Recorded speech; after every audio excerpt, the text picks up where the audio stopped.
And so, Gaffer, obviously a 1-0 defeat on the road to Ebbsfleet today. How do you digest that one?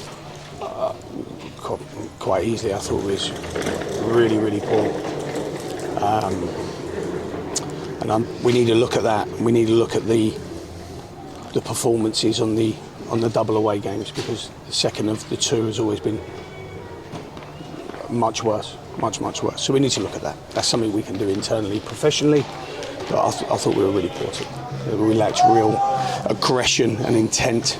And the one thing we wanted to do from the outset, because of Ebbsfleet's curious position, was we wanted intensity, and we didn't get that. So, again, is that a case of after the Tuesday travel, or is that a case of the players selected haven't got the intensity of 4 days later?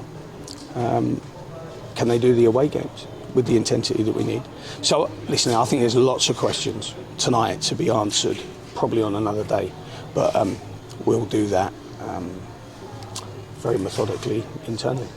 Against a side who have conceded the most goals in the league so far, were you disappointed with the chance creation aspects of today? Oh, absolutely. But if you haven't got any intensity, when the ball does turn over, you don't start the attack with any intensity. So you become like lulled into this it felt almost like a pre-season tempo at times.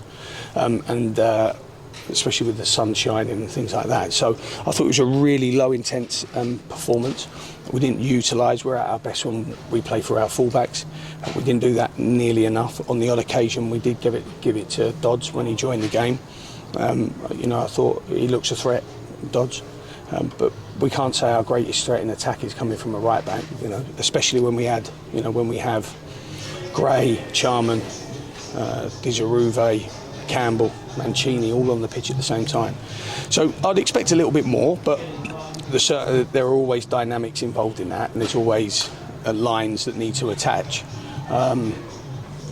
in order to make the most of those players. But even with 2 up, I didn't ever believe that we would get that goal back, and that's probably the first time I felt like that since being here.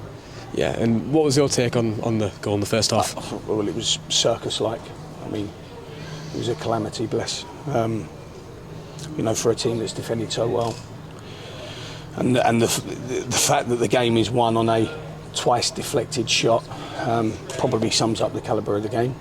Ebbsfleet, I'm sure, will see that very differently because it's their first win, and absolutely right. They'll be thrilled that they've got that one done. But for us, we're really disappointed that we've come away from home against a team really out of form. Forget about the new manager. And we've not done anywhere near enough to justify our supporters travelling the length of that country. Did anything surprise you about Ebbsfleet today with the way set up, obviously, under the new manager? No, they repelled a lot more. They repelled a lot more back in. They kept a lot more alive. They didn't recycle the ball as much as they have been. And so what it meant was every time we cleared our box, the ball got put back in, and very similar to what we do, really. And it became tough for us, especially first half. Again, culminating in that really unlike us goal that we conceded. But we had more than enough time to create more, and we just really didn't have that flow. The biggest disappointment, I think, was our decision making in possession and that's why I've alluded to the 2 away games in a row, because I know these players, and these players stereotypically don't make those decisions in possession. So I think you have to try and work out and put a finger on why they're so out of character. It may have been fatigue. It can't be justified, and it can't certainly be endorsed. But I have to come out here and try and find observations to justify such a poor performance. So I think that a clear week next week is perfect for us. We need to get back on the training pitch. We need to make sure that the players and staff and everyone understands that that's not a good enough performance from a Hartlepool team. And you start working again. You've already touched on, obviously, the early change.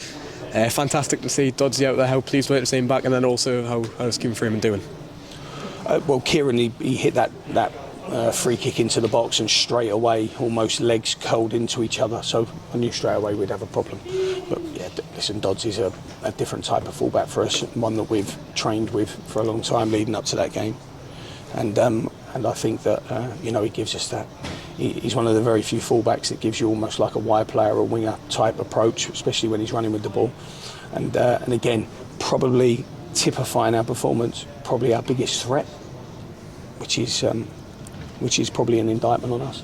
And just one final one, obviously 2 players missing, Greg Sloggett and Gary Medina. Is there any update on them too? Yeah, Greg tried to train Thursday, he was just still a little bit sore.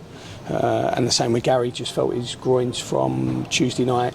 Again, I think probably the travel, he's not done that for a long time, that kind of workload.